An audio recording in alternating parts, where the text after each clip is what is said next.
Hi there, it's Nicole here today with a thank you card featuring the Mama Elephant, Little Cat, and Little Dog agenda and the grid window die. What I love about this grid window is it instantly frames up any small stamped images like these little cat and little dog agenda, or even if you have the little girl and little boy agenda. Anything small, I think this is just fantastic for grounding your images and framing everything up. I'm going to start with my greeting, and I am die cutting this label shape from the Framed Tags Chelsea die collection. And then I'm going to use thank you greetings from the Mini Thanks stamp set. And I'm going to line them up because I'm using two phrases. It's going to read, just wanted to thank you. And then you can choose any of the other phrases to go with it or not. But I'm going to use for being a friend. And once I have these lined up here, I'm going to stamp this with Versamark ink. In fact, some of my images are sticking to the cover of the Misty, which is fine. I'm going to use the powder tool on this label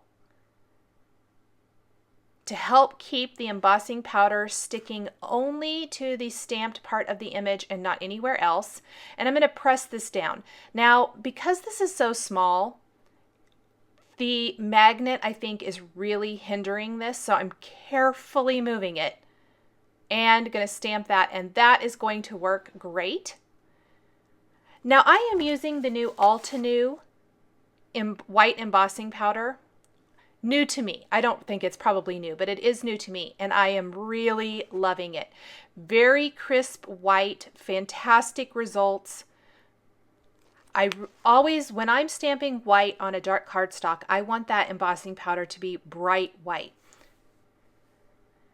Once I have the embossing powder in place and any flecks that may have migrated elsewhere removed, I'm going to take the heat tool and heat emboss this. Tweezers or something similar would probably be good here to keep your hands from getting too warm because it's a small little project and you don't want to burn yourself with the heat tool. I'm going to funnel the rest of that embossing powder back into the jar. I haven't got a plastic container for it yet. If you watch my videos, you know I usually use or store my embossing powders in little plastic containers. Next, I'm going to use the Misty again, this time to stamp the little cat and little dog agenda images on some Nina smooth white cardstock, using a black ink for Copic coloring. And what's fantastic, this grid window allows you to have tons of little windows that you can place these cute little images. These are really fun, and you can use any assortment. Each stamp set comes with a bunch of either cats or dogs, and you could use all of one or the other. I like to use a little mix and match of both for this design, but you could really, if you only have one or the other, or you prefer cats or dogs, whichever, I think they're just really fun. There's 20 images per stamp set, so there's really a little something for everyone in these stamp collections. I did go ahead and lay out my images kind of in the order that I think I'm going to use them on the grid window. It helps me when I go to actually put the card together to know what order they go in. Now I am inking these with some jet black ink. This is a great ink for Copic coloring. And then I'm going to start coloring in the images. I have left most of the coloring in the video. I know a lot of people really enjoy watching coloring videos. To help make this not quite so long, because it was going to be quite long if I left all of the coloring in, I did speed up the coloring, and I have left out a few of the animals, coloring of the animals, just because a lot of it is similar to something I've already done for another one of them. And I do fix one dog. I was trying to do maybe like a Dalmatian look for a dog. You'll see that here in a little bit.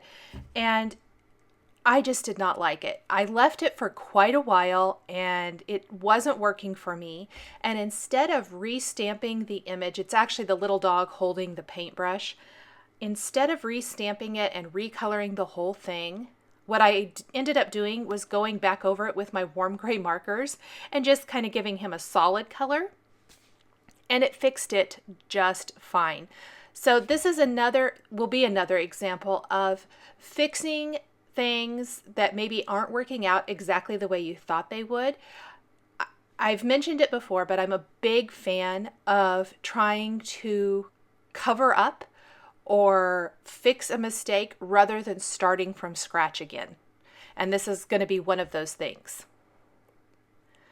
I tried to use an assortment of colors for the items that either the cats or the dogs are holding.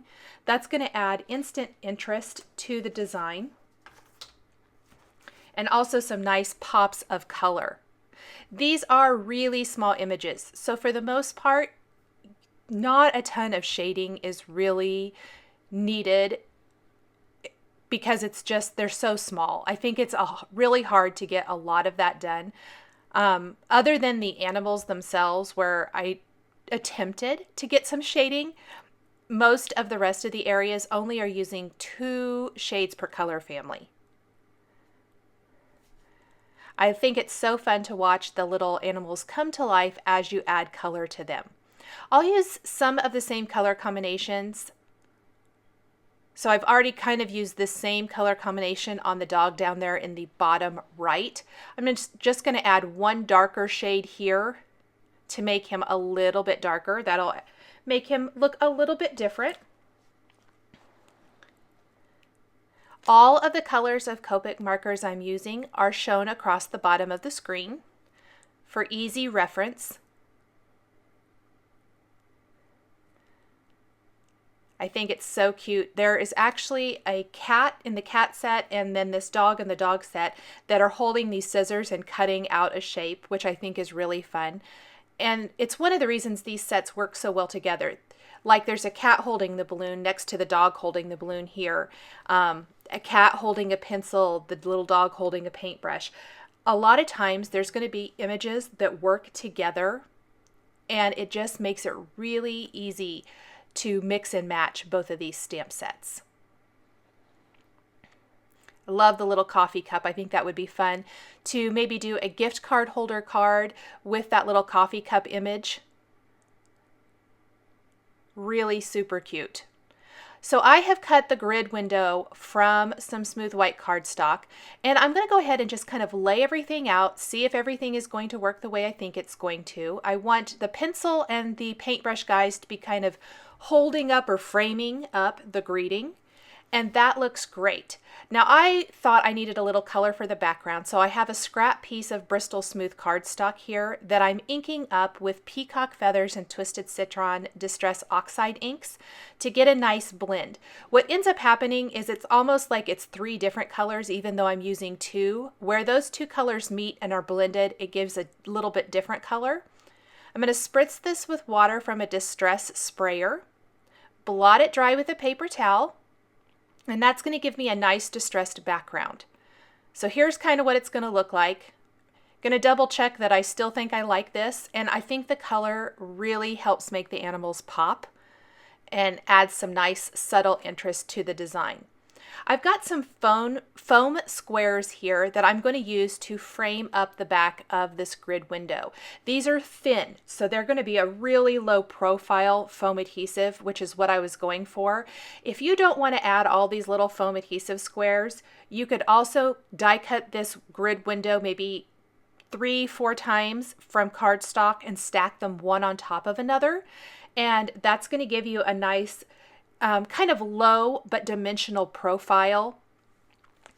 But I think for this card, where it has such a simple design, it's really awesome to have it slightly dimensional. And I'm going to make the animals a little bit dimensional as well. It instantly adds some interest, some depth, and dimension to the card. So I've adhered my Distress Oxide inked panel to a white top fold card base. I'm removing all of the back from the foam adhesive squares and then placing that right on the card. I'm going to put some foam adhesive squares on the back of the greeting now so that it lays nice and flat. I'm being careful to make sure that it's going to straddle any of those grid window lines. Go ahead and put that in place. Next, I can start putting some little foam adhesive squares on each of my little animals. And I'm simply going to be sticking them in each of the windows, taking a black glaze pen and adding detail to the eyes. It's going to make the eyes pop. And I'm going to kind of work my way up here, attaching each of the little critters in each of those windows. Before I go any further, I think it'll be a little bit easier to go ahead and do all of the eyes first, and then go ahead and put them all where they go. You do want to be a little careful to keep your fingers out of the black glaze pen until that pen is completely dried so you don't smear the eyes. I have done that so many times and have been so frustrated because nothing ruins an image more than having that black ink smeared across them. There's almost no fix for that. So there's the little cat holding the pencil and the little dog holding the paintbrush to look like they're framing up or have handwritten this greeting. I love the thin profile of these foam adhesive squares because while it gives them some dimension, they are very thin in profile, so they're not going to stick up super high. This card still fits in an envelope really easily, which is important to me. Sometimes other foam adhesive can make it a little bit difficult to get a card inside an envelope easily. I'm going to finish with some glossy accents. At first, I only added glossy accents to hearts on the card or the balloons or stars, things like that. So obviously the heart this one dog's holding, the little heart on the envelope, the banner the dog is holding will get some glossy accent as well, the balloons of course.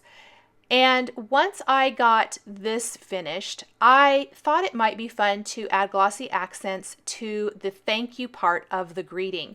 And that's going to give a nice little glossy finish, some raised gloss to that thank you portion of the greeting, and dresses it up just a little bit. Another option that I think would be fun is using a metallic watercolor paint. I love that look on dark cardstock, and I think that would be a really cool look as well. I didn't really feel like it went with the design of this card necessarily, but for something, maybe if you use different images or something like that, I think it would really be neat. I'm going to let this sit and completely dry, and this thank you card featuring the Mama Elephant, Little Cat, and Little Dog agenda framed up with the grid window die is all finished. Thanks for joining me today for this thank you card featuring Mama Elephant stamps and dies. The supplies I used are listed and linked below the video here on YouTube. Here are a couple more videos featuring Mama Elephant stamps and dies that you might be interested in. Thanks for joining me here today, and we'll catch you next time.